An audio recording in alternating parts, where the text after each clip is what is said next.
আমাকে তোমরা দেখে হয়তো বুঝতে পারছো।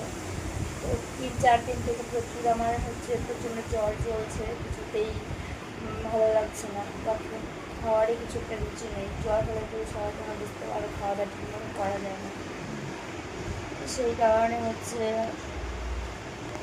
কী খাবো ভাবছিলাম, কিন্তু ভাত খেলেই বেশি করে জ্বর চলে আসছে, ভাত খাওয়া যাচ্ছে না। কী অবস্থা হয়ে বসে গেছে, সত্যি কথা বলতে প্রচণ্ড জ্বর, কেউ ছাড়ছে না জ্বর। তো রাত্রিবেলা কী খাবো সেটাই ভাবছিলাম। তো দোকান থেকে ম্যাগি নিয়ে চলে এলাম,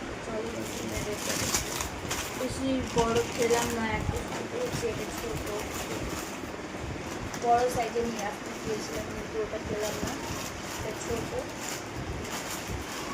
এটা দুটো প্যাকেট নিয়ে এসেছি, এটা একটু বড়ো। এটা দুটোর দিকে ম্যাগি করে পুরো একদম গুঁড়ো হয়ে গেছে, ভেঙে গেছে। একটাই পিস ছিল লাস্ট, আর বলছিল দোকান থেকে নিয়ে এসেছি, সেই জন্য একদম একটাই পিস ছিল, সবাই নিয়ে যাচ্ছে এখান থেকে।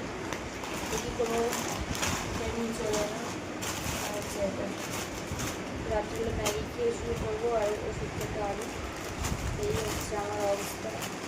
আর তোমরা কমেন্ট করে আমাকে জানাবে তো, মানে জ্বরের টাইমে দুধ খাওয়া যায়? আমি দুধ খাওয়ার জন্য ফ্রিজ থেকে দুধ বের করে গিয়েছি, কিন্তু খেতে পারছি না, ভয়ে কি জন্ডিস। কেউ বলে নাকি দুধ খেলে জন্ডিস হয়, সেটা আমি কনফিউজে আছি।